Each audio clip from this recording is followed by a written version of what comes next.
And how's it going, everybody? Welcome back to episode 23? 23. Season 2, episode 3. Jordan. Is the easiest way of thinking about it. Hi, my name is James, and this is BC.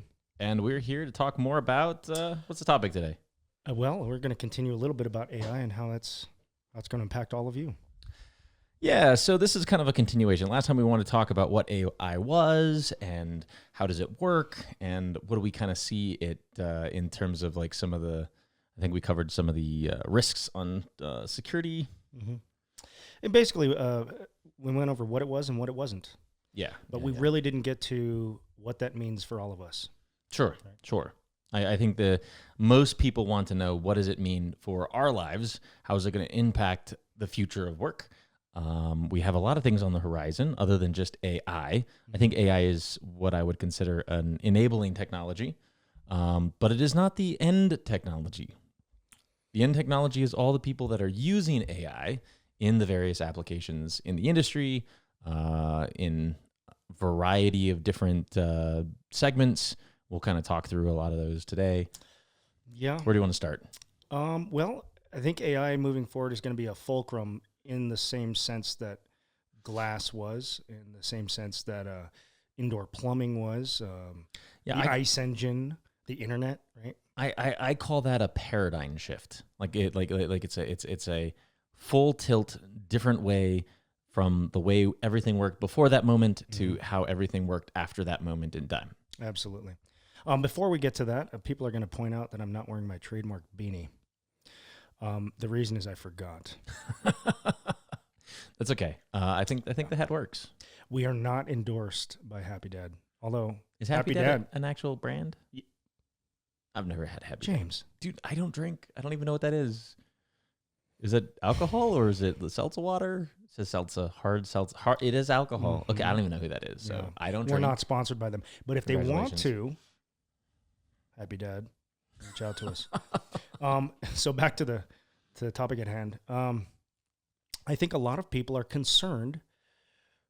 Boy, that was a really, really powerful S sound. That hurt my ear. I think people are concerned that AI is going to either replace their job or enable somebody else to replace their job. I think in the short term, absolutely. Like not even maybe. But I really want to frame this conversation in three pieces: is short term, midterm, and long term. Right? There's going to be absolute chaos and disruption in the short term. There's going to be pretty radical changes in the midterm, and then I do want to spend some time today talking about what the world looks like in the long term after the fact, because I think those are very different conversations. And when we were preparing for this episode, we had quite a few differing opinions on what those worlds could potentially look like. We almost got divorced. Divorced. Not quite. Yes, we have a very different, I want to say, broadly speaking, a societal outlook, right? I would like to say that I'm I don't really like that. I think I'm a realist, and by realist I mean I hope for the best, but I expect the worst. And if we get anything in between, we're probably in a pretty good place. See, I would say that I am the realist, and in my worldview, humanity has a pretty poor track record. I think a lot of people are feeling that right now, and across I don't even want to say the Western world, but the developed world, right? Everybody who has access to the internet now, everybody who has a smartphone or a computer of some sort, I think there is a very broad and deepening general consensus that things are moving in a worse direction for societies, for our societies, and for humanity in general. I think there's a lot of fear. See, I'm on the complete opposite side of that, and I think people's perception of how bad things are is sure heightened. And I think social media and news in general has far more negative stories, so it feels that way. However, I think the track record actually speaks for the opposite, which is society has continuously and progressively gotten better over thousands of years. So we started all with, lifespans somewhere in the mid 30s due to wars and famine and pestilence and diseases and all these things. And then, we transitioned past that to the advent of medicine and technology and science. And then lifespans got longer and longer and longer, and the quality of life got better and better and better, and people's access to healthcare, people's access to high quality food, people's access to education, all of that is in an up and rightward trend. And there's a lot of authors that I think agree with that. So if you go look at Steven Pinker, Enlightenment Now, there's a company called Factfulness out of the UK. Sorry, not the UK. I think they're Danish, a Danish company. But they track all these metrics. And when you look at all the raw data, regardless of our perception of how bad things are, every single aspect of human life has gotten better. And that's not just first world and third world. We don't really talk about it in that aspect anymore. It's much more rich and wealthy. And all the rich countries, equivalently wherever you are in the world, have the equivalent high quality life. And all the poor people are slowly getting better over time. Now, that doesn't mean that there aren't still places in the world where quality of life, especially in like war-torn nations, isn't horrible. But in general sense, we see less wars, less death, less famine, less disease, less death to natural disaster, higher education, longer lives, better access to food and healthcare. Like by every measurable thing, Steven Pinker and a lot of other people would argue that world is constantly getting better. And yet what? And yet what? There is a growing consensus. And when I say consensus, I mean the opinions of probably several billion people on the planet, that there is this intangible thing they can all feel together at once, everywhere, that things are not necessarily improving. And by things, I did say, I prefaced that with intangible. The metrics that we use to measure economic prosperity are one thing. How people measure the satisfaction of their life, the security of their life, their trust in their media, their governments, their culture, their society, those are less tangible, right? But those are the metrics that I think people are feeling in their gut and talking about with their neighbors and talking about in the break room at lunch, talking with their buddies. Those are the things that are commonly popping up in chat rooms and Discord channels. And I would say that perception is depends on context. So if you were to take any single one of these people and you put them back in the 1940s or the 1930s, right in the middle of World War I or World War II, the world was a much darker place. At the end of where we were sitting into the Cold War and people were hiding underneath desks and building bomb shelters in their backyard, way darker than it was now. If you were in the 1900s flu pandemic, or if you were in the time period of the Black Plague, where something like 40% of the people that you knew were dropping over dead from plague. Look, everything is relative. So relative to the problems that we have today, you're right, for sure. But relative to the actual problems that we really have, those are two very different things. I think people look at that using the term first world and third world problems. Third world problems are what you're referring to as being more tangible, more objectively worse. Like, are you starving? Do you not have a roof over your head? Right? Sure. And by those third world metrics, we have demonstrably improved across the globe in the last century.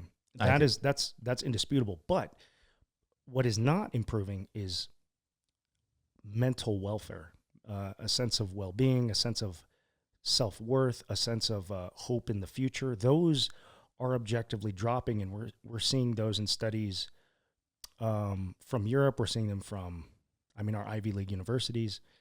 I would like to see total satisfaction. Well, you say studies, like demonstrably, categorically, like these are all what we refer to in the industry as weasel words. Harvard, without actual numbers. School of Public Health, Harvard. Why are people in the U.S. so unhappy? Is the name of the study. People are unhappy everywhere. I think people are very ungrateful. and they do not appreciate the things that they do have, and they focus more on the things that they don't have. And I think that is very, I think that is a default in terms of how the human brain works. The brain if you look at millions of years of evolution, the brain is literally designed to find all the problems. Like you have a pattern recognition system in your brain to find the outlier and the problems and the things that are going to kill you and hurt you. You do not have in your brain a pattern recognition system that's designed around good things and positive things. And, but if everybody were to measure their lives prospectively, most of us have nicer houses than we did 50 or 100 years ago. Like, I think it's like 1940s or 1950s. Prior to that, nobody had hot showers. Like, nobody had hot showers to 1950s, but we all have hot showers. We all have refrigerators. Our food doesn't immediately spoil. Most of us have heating and cooling in most of the modern world where we which brings us back full circle to how we got into this this little conversation was AI, right? Sure. And AI is enabling those tangible things to improve. It's going to enable anything tied to engineering, right? Whether that be on the software and the electrical side, the computer side, to the harder engineering disciplines, including architecture and civil, but everything in between. So household products, consumer products, automobiles, the technology in your homes, all of those things are going to improve, are improving, and will continue to improve because of AI. What I'm talking about, I think is a general perception that AI is going to bring with it, and has already begun to bring with it, some downsides that are not as physical, right? Suicides are on the rise, particularly in those under 30. Depression and mental health issues. And there's been a pretty swift uptick since 2008, which is kind of when the first iPhone. Yeah, but I wouldn't say that's social. Kind of went online. I wouldn't say that's AI. That's social media. I think there's a lot of evidence right now. I mean, if you want to go look at what's going on, but what is AI lawsuits doing with social media? Right, we went over that last episode. AI is driving social media. It's driving those algorithms, right? It's pushing certain things to people's feeds.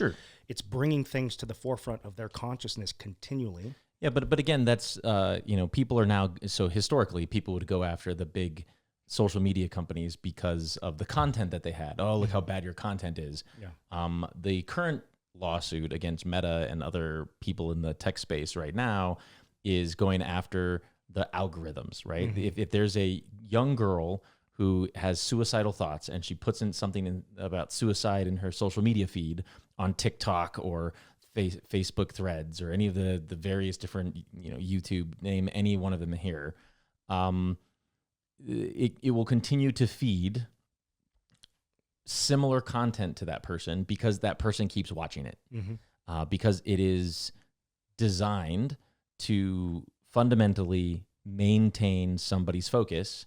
And if somebody is in that dark spot, then their focus, that will continue to bring them to the platforms. Right. And so if you go look at Australia, for example, Australia has banned all social media for everybody under the age of 18.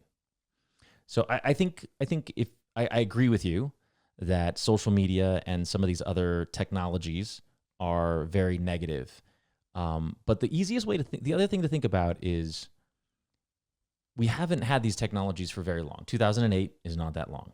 And it takes time for us as a society, for us as lawmakers, for us as citizens to recognize these problems and then put laws into place that correct it. So if you think about smoking, you think about drinking, you think about, we prevented underage people from doing that kind of stuff because it caused problems.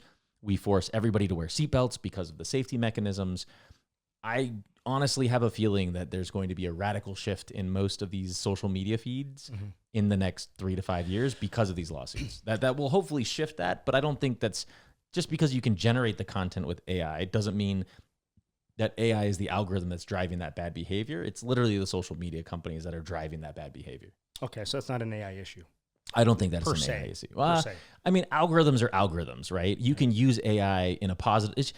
It's how you employ it. That's right. A tool is a tool. Yeah. And if you employ it negatively, you get negative outcomes. Okay. Now, that doesn't mean that you're not wrong. Very, very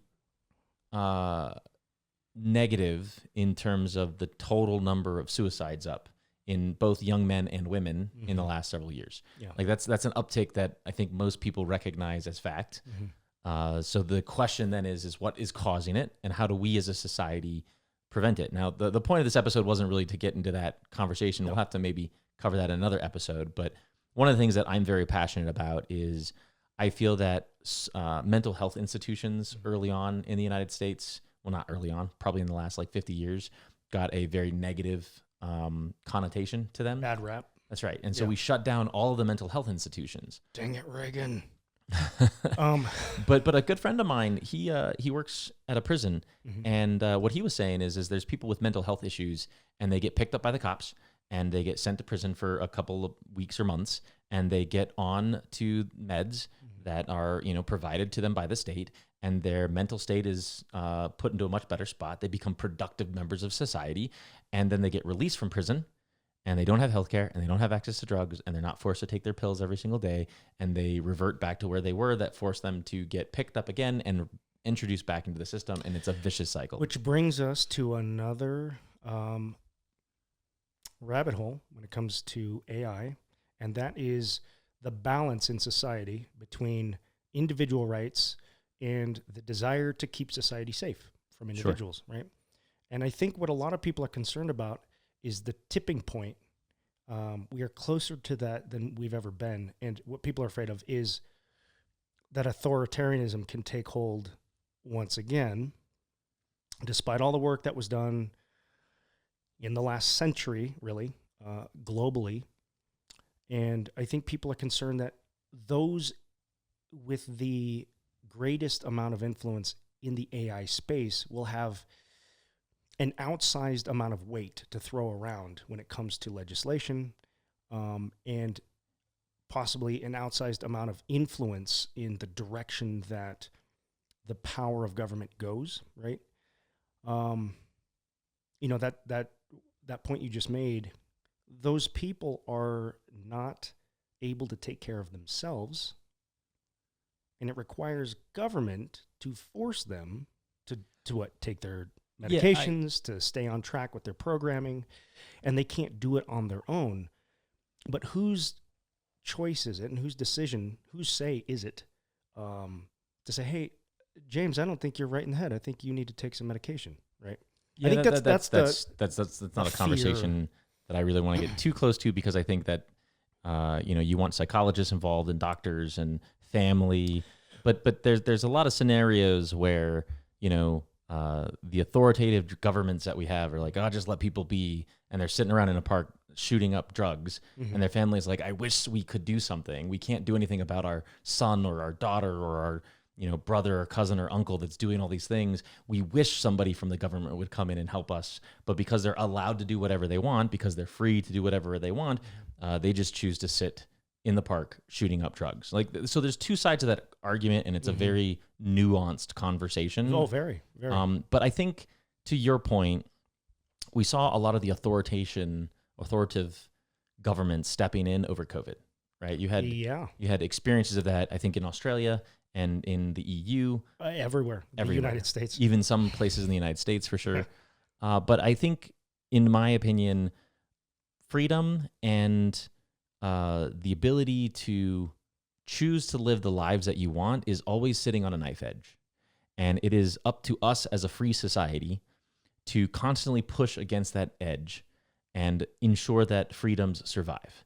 And you got to be really careful, because to say that speech is violence means that people don't have freedom of speech. Yeah. And it's not violence. Violence is violence. You can see that with all the protests. I would tend to agree. You can see that with all the protests in Iran. There's actual violent protests versus in the United States, most of the protests are nonviolent, and people are just screaming and shouting and blowing whistles and being loud. There are a couple exceptions, but for the most part, nonviolent protest is allowed in the United States, and we want people to have freedom of speech. But freedom of speech is under attack constantly. right? And so it's, again, up to us as a free society to make sure that we protect freedom of speech and we protect freedom of the ability to, picket and the freedom. So how do we do that? How do we fight for and protect our freedom of speech when a handful of big, ginormous tech companies have the ability to feed us information, to tailor that information so we don't actually know what's what, and then have some modicum of control even before there's government intervention, which we've proven that there has been in the past, particularly under certain administrations that we won't mention. But there's a propensity for big tech to sort of self-govern the information that is being dispensed or disseminated to each of us. And how do we know we can trust that? You can't ever. That's look. And that's the concern, because AI is only going to grow in reach. Right? Sure. Look, depth and breadth. There's a couple critical ideas there. Yes, people are free to do whatever they want. And people in Australia are upset that their kids can't watch TikTok videos or, log into Facebook because it's a freedom that the government took away. The United States and most modern world is not total freedom, right? We were not total capitalism, but we're also not total socialism. So there's this, you have this capitalistic market and free markets and open opportunities to do what you want. But then you also have socialized medicine in some areas. You have socialized healthcare. A lot of the things that we use to help people that have mental illnesses, a lot of those things are socialized. I have a friend of mine that has very bad medical problems from when she was a young child, and she depends on these social systems to survive. Like she it's very hard for her to hold long period jobs. She's been reasonably successful, but all her medical surgeries and everything else have really prevented her from doing anything super stable, and her health is constantly kind of battling back and forth. She's been in and out of the intensive care for long stints of time because of these types of things. So we need to protect. There's a very important need to protect those in our society who cannot protect themselves. Like that's the socialistic side of our government and how modern Western societies work. But at the same time, we want our freedoms, right? We want to be able to say what we want to say. We want to go where we want to go. We want to be able to carry weapons if we choose to carry weapons. And that balancing point between protecting those who need to be protected, that also is a point of contention, right? Because how many people are on social welfare programs in this country versus those who aren't, right? Are we saying that 45 million, roughly, people, give or take, cannot provide for themselves? Adults cannot. They need to be protected by the government. No. I'm saying, and I'm not trying to do policy here. I try to stay away from politics as much as I can. There is a need. I'm not saying everybody's playing fairly and people are abusing the system. I think we've seen plenty of evidence over the years of people abusing the system.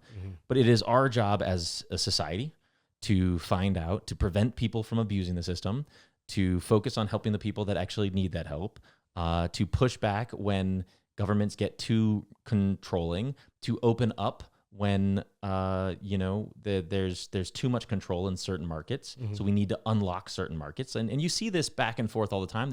I like to call it the great pendulum. So the great pendulum, it gets too restrictive in one way and then too little restrictive in the other way. It's too social active in one way and then too social restrictive in the other way. And this social pendulum switches for hundreds of different topics. And it's not just one thing, it's all things, right? And so you see between administrations, between political powers, between major topics. So I think social media, back to your point, has swung too open and too, the tech companies have too much freedom to do the things that they want to do and govern themselves. And us as the people who live in this society are starting to recognize problems. And we're starting to identify that no, just like drinking, we need a law, probably a couple different laws about what your algorithms can and can't do, and about who can and can't watch that at what ages. But the other thing to remember is, in a free society, we as parents and as adults have choices. My kids have not been allowed to own their own devices until they get to high school.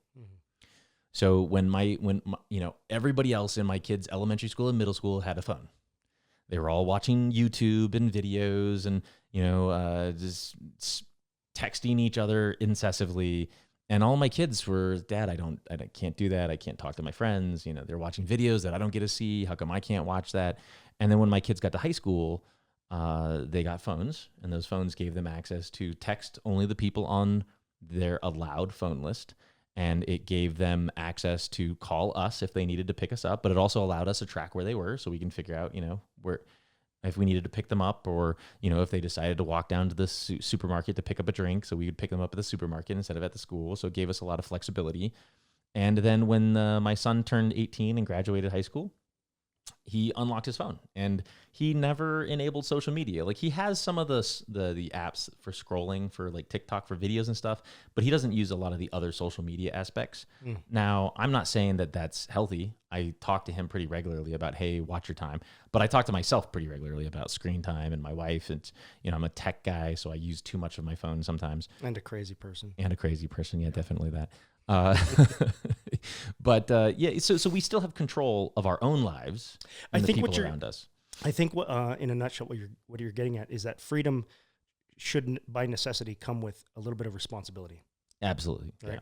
Yeah. And I wonder if we've kind of gotten away from that in our society, specifically in the U.S., where we've kind of, over time, via legislative fiat, we've decided to remove people's sense of the need to have individual responsibility for their own life and their own decisions.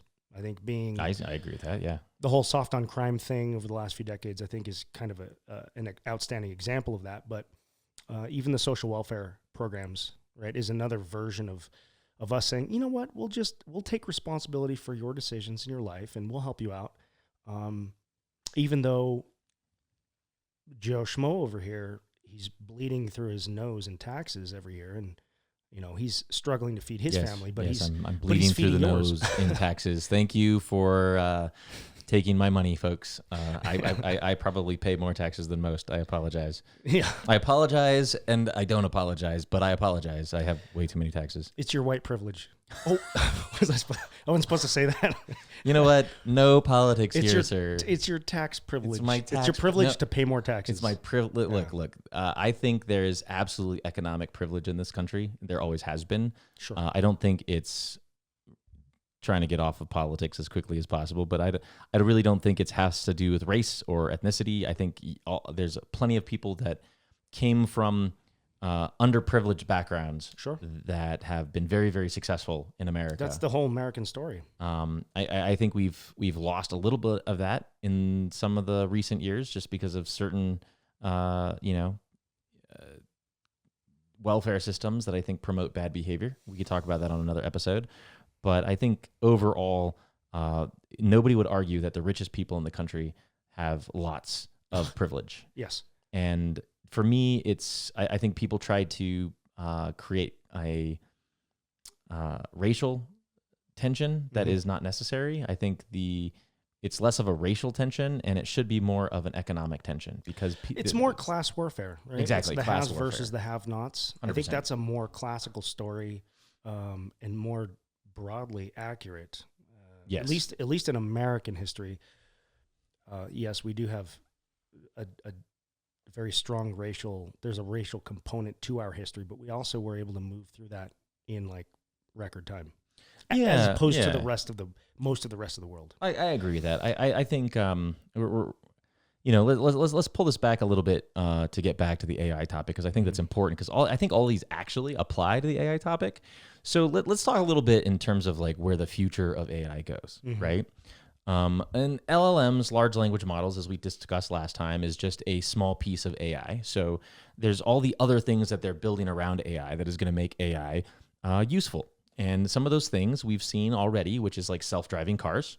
They're spinning up really, really fast. Right now, it's 2026, early 2026. By the time we get to late 2026, there'll be a lot more cars, and we're seeing a huge, massive ramp up. Yeah. And, I think Waymo doubled in like what, 6 months? That's right. And you're now seeing Tesla like grow exponentially in places like Texas. They're starting to get some licensing in the EU and the UK, so they can start using self-driving cars in other countries. And there was the insurance companies, the insurance companies cut insurance in half for people with self-driving cars on Teslas because they are so safe. I'm not saying that people won't potentially get into accidents in them. However, the metrics and the numbers show that they are so safe that they are giving a 50% discount on all insurance for people that have self-driving cars. So they're back down to more reasonable rates because they were higher before. Yeah. You know why they were higher? Because they would rat on you. The car is able to tell the insurance company every time you're speeding. It goes, hey, John Brown over here is doing 93 in a 65. Bing. Yeah, I turn all those features off, folks. Turn them off. I do not put cameras in my dashboards to show how good of a driver I am. You can't turn that off with Tesla insurance. Yeah, true. Yeah, that's built in. But if you get a 50% discount and it's driving for you, anyways, now it's back to a more normal, reasonable rate. Which brings us to self-driving cars are going to replace what? A lot of driving jobs. And I think we've talked about that before. Well, not on this channel, but you and I have talked about this many times before. Driving jobs is a significant portion of people's jobs in America. Here in the U.S., but even more so in Europe. Yeah. Huge, monstrous, like a Donald Trump huge, a massive amount of jobs are going to be directly impacted, right? Delivery drivers, long-haul drivers, folks who ferry people, basically taxi or driving services. There's two sides of that coin, right, that I think is important to talk about. The first one is, yes, there will be a significant impact to jobs. Mm-hmm. The other thing is there's not enough drivers in any of those industries. You can look at the number of taxi cabs and the number of Lyft drivers and the number of Uber drivers, et cetera. And I think the numbers were reporting that there was like a 30% gap in the total demand for drivers versus the available sets of drivers. And so if I travel to Seattle for work, for example, there's literal weeks where I show up and it's like $95 to get from the airport to the city. Whereas other weeks I show up and it's like $20. Yeah. Long haul drivers. Tesla, a couple of years ago, started their semi program, and they've been doing pretty tremendous things for the most part since then. Yep. And that program is kind of designed to replace short and mid-range logistics drivers. Right? Well, I think at some point it'll replace the long-range drivers too. And eventually, probably long haul. Yeah. So what happens to all of those folks? If you look at the shipping industry, if you look at boats, if you look at shipping containers, if you look at the naval shipping industry in general, and then you look maritime shipping. There you go. Yeah, that's the word I was looking for. If you look at maritime shipping, and then you look at the combination of that with these short-term, mid-term, and long-haul drivers, I think we had to look it up, but it was something crazy, like 50 or 60% of a deficit of not enough drivers in America. Yeah, so what you're saying is AI is going to fill that gap first before it replaces jobs. That's right. Yeah, there's going to be some time where those trucks come online, and just like the taxis, just like the Lyfts and Ubers, there'll be 30% of people that will be replaced by those. But there's actually an interesting statistic, back to safety, the thing we were talking about earlier. If you go to places like LA, women typically prefer to pay an extra premium for cars like Waymo instead of a Lyft or an Uber because it's safer, because they don't have to worry about a creepy driver picking them up and dropping them off.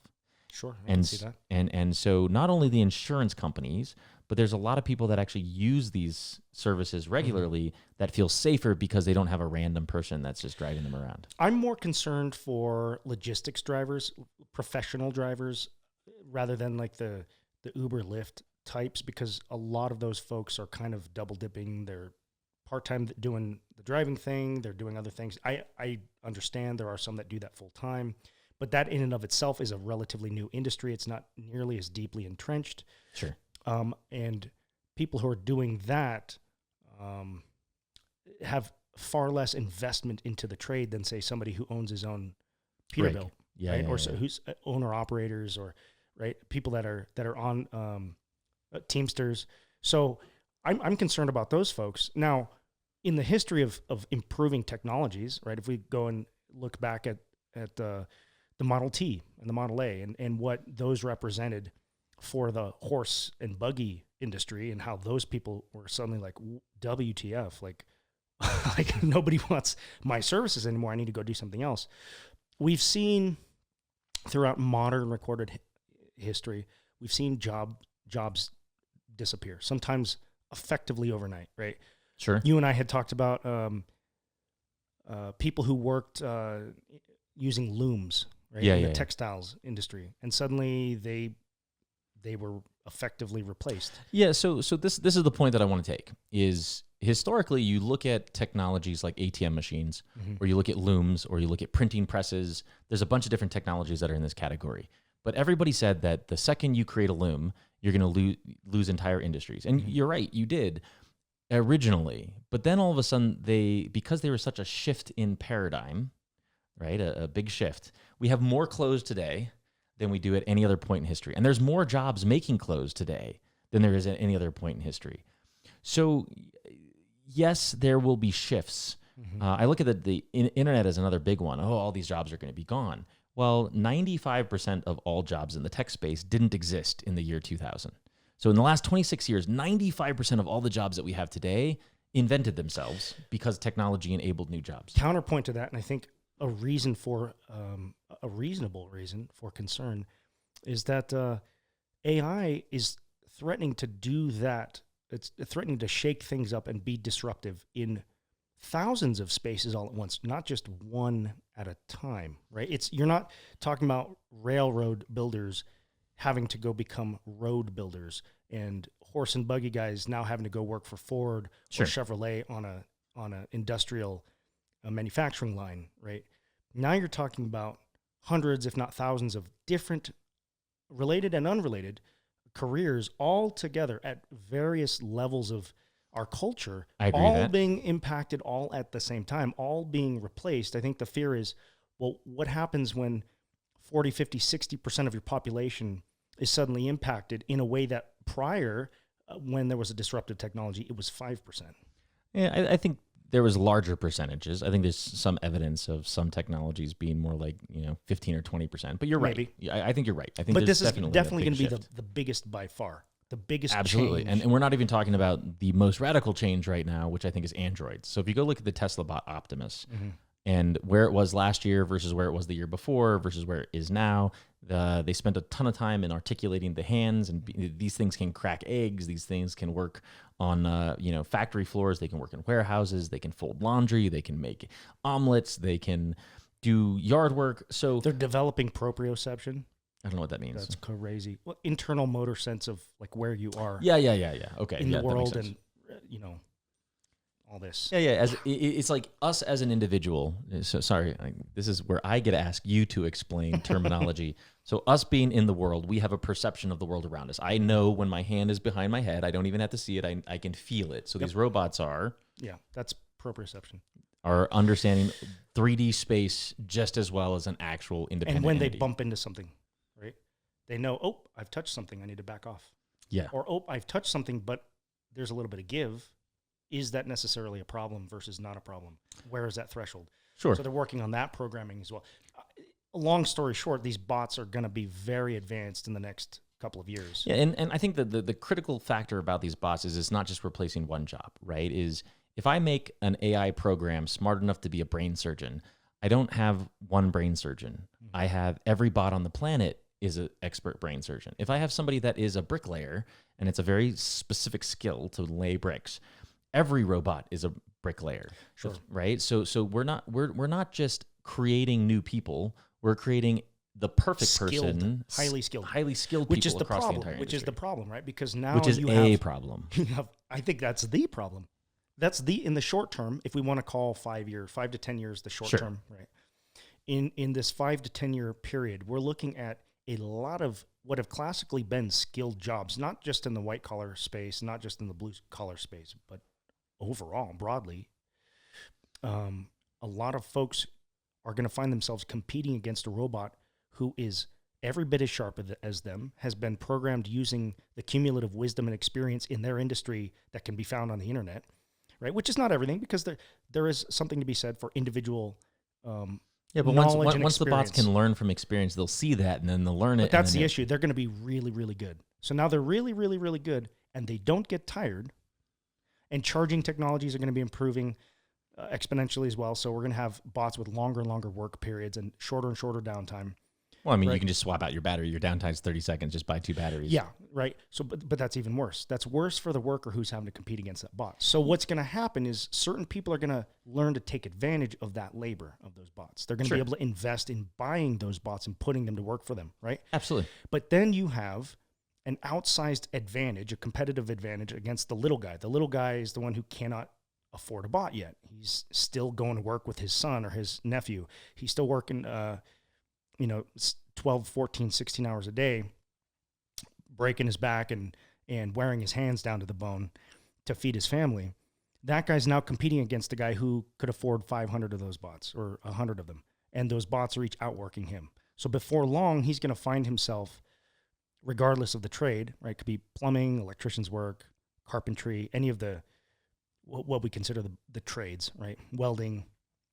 We're going to be finding people who are suddenly at a competitive disadvantage against these bots and against the corporations that own those bots. So what happens to those people? Where do they go? Because any other industry now is going to be impacted to the same degree. Yeah, I leave plumbing and I go be a welder because I'm.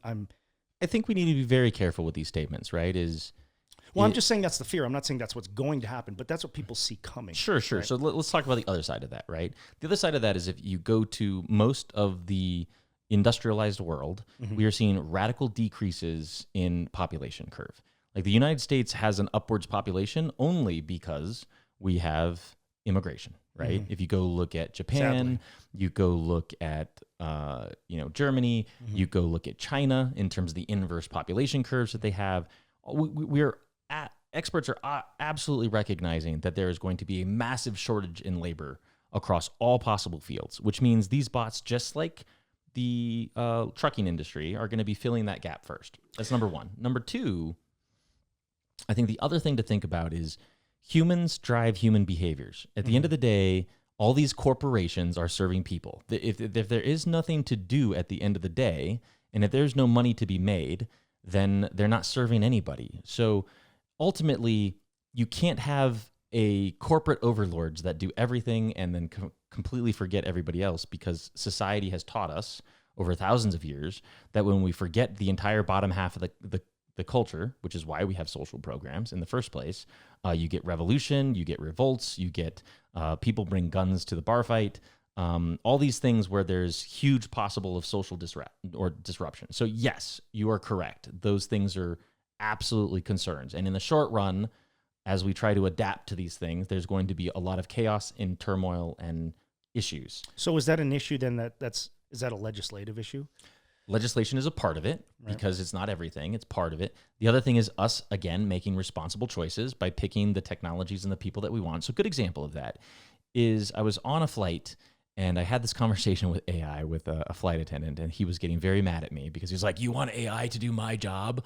And I was like, "No. I mean, right now I do, because you're being a little, fickle, but, no, I enjoy having people walk up and down the aisle and offer me drinks. And sometimes they say casual hello and they're very pleasant to work with.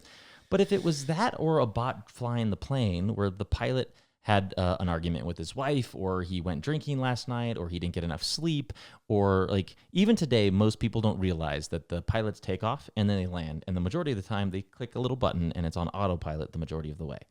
So if you're telling me that I can be twice as safe based on some of the data that's coming back from the cars, if I can make an airplane model where it's twice as safe for it to take off and land, then yes, I think that the person that greets me at the airport, the person that checks me in security, I think the people that are inviting me onto the plane, I think that the people that are helping me, find my seat, those are all still going to be very much people jobs, because people like talking to people. I think the realist in me says that those will stick around for more high-ticket airlines, but probably not for, I hate to drop names. Should I?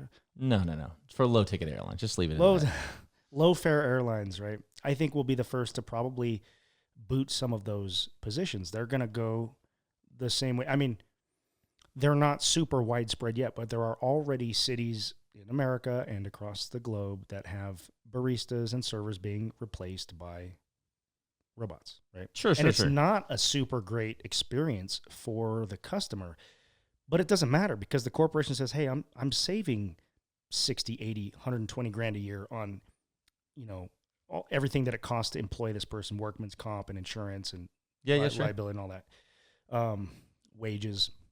So what we're also starting to see, and this goes back to the social safety net conversation, right? Is that even the billionaires are talking about, as we start building data centers, people are going to be out of jobs, and as we start building up these technologies, there's going to be disruption in industry. Mm-hmm. We should give these people free power, potentially free living spaces, potentially make food more accessible. So billionaires are talking about socializing the country effectively. Yeah, but I want to be very careful, because if you go look at socialism or communism, like, we know that these fail. Mm-hmm. Number one, very radically, because they're not market driven. Well, when adopted in wholesale. Sure. We've adopted principles of socialism in the West, and we've done fine with.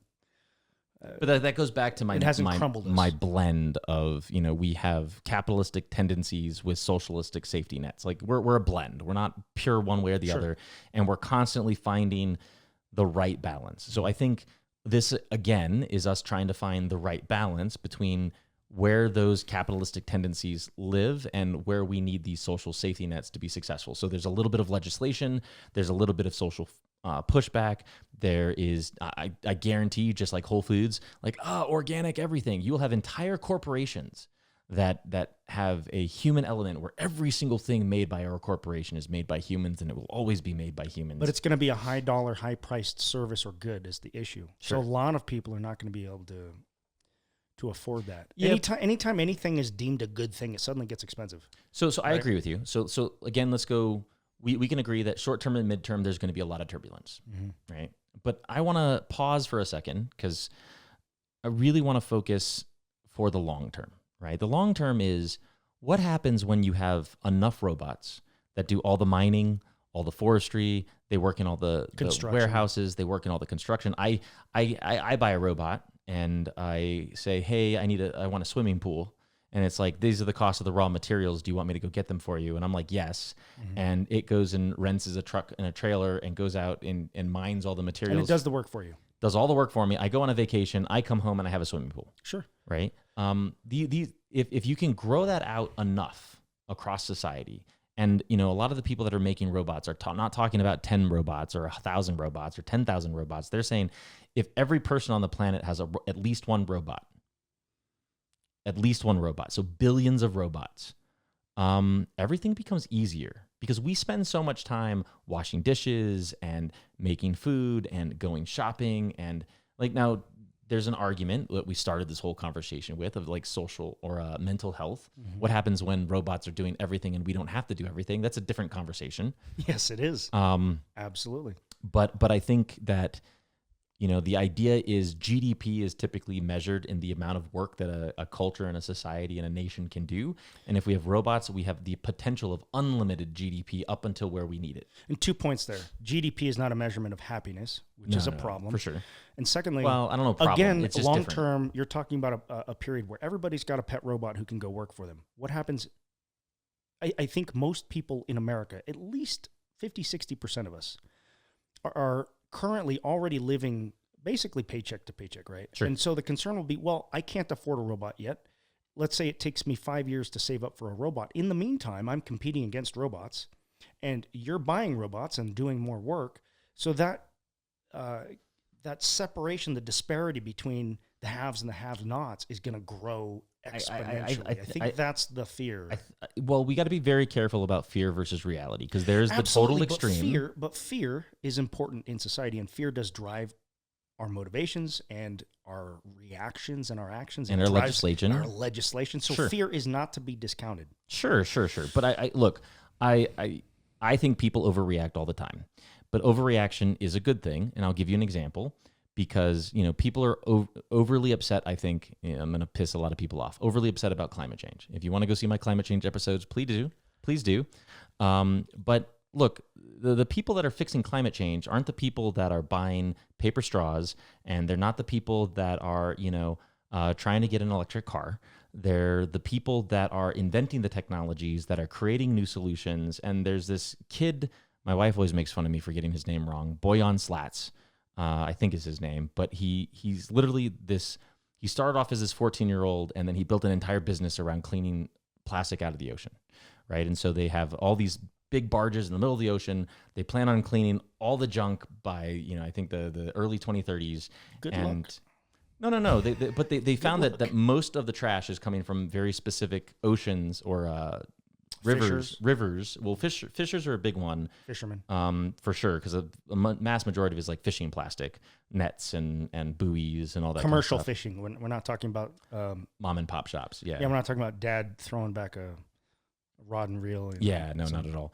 And then the other thing is Southeast Asia countries have throwing back a beer while casting. Yeah, don't do that. To say.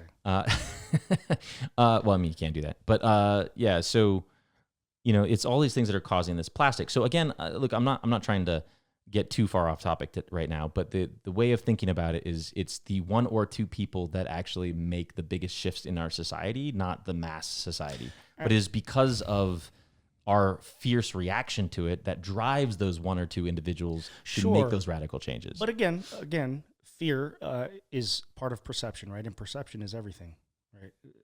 Perception is reality. I agree with that. Perception it might as well be reality. Sure. Right? And I think the issue is that lots of people right now have at least from their perspective, their perspective, they have a reasonable fear that they're going to be replaced and they're going to be so far behind the curve that there's nothing they can do. So then what's the answer? We become a more communist-leaning, more socialistic nation, and we just give everybody a robot and we feed everybody for free? I think the long-term answer is yes. So if you look at things like Star Trek and other futuristic sci-fis, right, there is enough automation and enough capability where you don't have to, people choose to do jobs they're not required to do jobs. And I honestly think that is inevitable and not a fantasy, because if we go any other way, right, and we destroy ourselves, then we destroy our civilization. So if we don't go that way, civilization ends and humans literally become another blip in the cosmic. I think the average American is going to look at you and say, yeah, because you're 5 tax brackets above me, you do have the luxury to think like that, right? To be patient and hope for that kind of future. The average American is literally paycheck to paycheck, right? And they're one paycheck away, regardless of what the causality. They're one paycheck away from not being able to feed their families or pay their bills. A lot of people living on credit cards. The amount of people in pretty deep credit card debt is staggering. Yeah, but those problems aren't related to AI. Those problems are related to legislation around whether we allow people to have debt or what the credit card companies can do. So we're talking about a lot of different conflating problems that absolutely are problems and should absolutely be addressed by society, by legislation. They're all agonists, right? They're all inflammatory factors. Regardless, the consensus, but again, the gut feel of America. I want to be very, very careful, right? These are problems that we get to deal with today because we are so well off. We're not fighting to live. We're not fighting against disease. We're not fighting to find food. We're not fighting against our neighbor. But I think that's what it feels wars. like is going to happen. I think that's what the concern is, that for the first time in many generations, that will be the American reality. Once those robots come online, once that AI is that mature and that effective. I think our legislators and even big tech does not want that type of a future. And, is it a fear? For sure. Is it possible? Absolutely. But there's a very big difference between being possible and being probable. Sure. The probable outcome, as we said at the beginning, is somewhere in between. And I'm not saying that we will get to Star Trek in the next 50 years. It's probably closer to 100 years. But I do think it's inevitable based on the way technology is going. Because if you have unlimited resources and unlimited robots and unlimited capability of building, housing, right now we struggle with building housing for poor. People have to struggle paycheck to paycheck because they have to pay rent, they have to pay for electricity, they have to pay for gas, they have to pay for, transportation. All these things cost money. But if all of that becomes relatively free, because I have the biggest cost in society today is manual labor. And if my manual labor effectively goes to zero, the cost of everything radically reduces. I think Gene Roddenberry would have loved you. Gene Roddenberry and I would be best friends. I watch a lot of Star Trek, folks. So what do you think, folks? Let us know in the comments if you think this level of optimism is within the realm of reality, as our dear James here believes it is. I'm a little bit more, I'll say it, pessimistic when it comes to this next 10-year period. I think a lot of people are going to struggle. I want to be very, very clear. Very clear. I absolutely, it's important, again, short-term, mid-term, long-term. I think you are 100% correct, short-term and mid-term. There is going to be a lot of turmoil. Even people in my tax bracket, I think the thing to remember is I'm a programmer, and as everybody can tell, AI is better at programming than a lot of programmers. Mm-hmm. I feel like I'm a little bit higher capabilities than most programmers. That's just speaking from self-experience. Of course you do. Yeah. They think I'm better at a lot of things. I'm sorry. But the point being is even jobs like mine are at risk. Yeah. So that means that I cannot be complacent. No, you can't be cavalier about it. But you're also in a position where if something were to happen and you were to get replaced out of the blue, you've got a little bit of cushion and a fallback, right? And a little bit of time. We would just grow the podcast and actually be in a job. A little bit of time to kind of get your bearings and figure out, all right, where do I need to go? Because that suddenly bit me in the ass. Like, yeah, I don't think a lot of our viewers are going to have the same luxury, the same leeway. Sure. But I will say one thing, and I hope everybody takes this to heart. My Uncle Bobby, he, my grandmother has, I think she had 13 brothers and sisters, a very large family. Oh, and during the Great Depression, their parents lost their jobs, mm-hmm. and they were not able to feed the family. And the brothers in the family stood up. And my Uncle Bobby worked at a bread shop, and he ended up losing 3 of his fingers on his left hand through one of the bread machines. Sad. Mm-hmm. But he told me specifically, he's like, I go by my middle name when I was a kid, Tommy. So he's like, Tommy, there is not a single day during the Great Depression that I did not have a job and I was unable to put food on my family's table or roofs over their head. And the number one reason for that is not because that we started off wealthy. It was not because we had better benefits than everybody else. It was because of one thing. My work ethic was better than everybody else's, and I would do anything on any day to make sure that I could make what was necessary to happen. You hear that, folks? Grow a spine. No, but I mean, yes. But my point being is, and you and I have talked about this before, is if anything happens to me in my job, in my career, if the stock market goes to zero tomorrow and my nest egg goes to zero, I will not stop. There will not be a single glitch in my step that will prevent me from going out there and finding whatever the next possible job is. And it's the same for my wife. And so that attitude of, I don't care if I have to muck stalls. I don't care if I have to, clean out sewers. I don't care if I have to clean toilets. I don't care. Like you could go list every single job on the dirty jobs job list. I would be willing to do everything. Mike Rowe would be proud of you. Mike Rowe would be proud of me. But I'd be willing to do anything just to make sure that I could take care of my family. And it is that mentality that nothing will stop me that has made me very successful in my career. But I do want to point out that mentality is what grew America to begin with. Sure. Right? That's what allowed us to become successful en masse. Part of it. That is definitely part of the picture. But that's the mentality that we need to have in the world of AI. Yeah. Regardless of where AI goes, regardless of what jobs are lost or created, continue to force yourself to change with the times, to look for new opportunities and continue to be successful. Oh, so that is a positive note after all to end on. I'll be damned. All right. You did it. You actually did it. I was expecting this episode to be the most depressing, don't say that. of an episode. Just to let everybody know, we were planning this episode out, and I swear we had 4 hours of negative fight. Yeah, no. Almost divorce.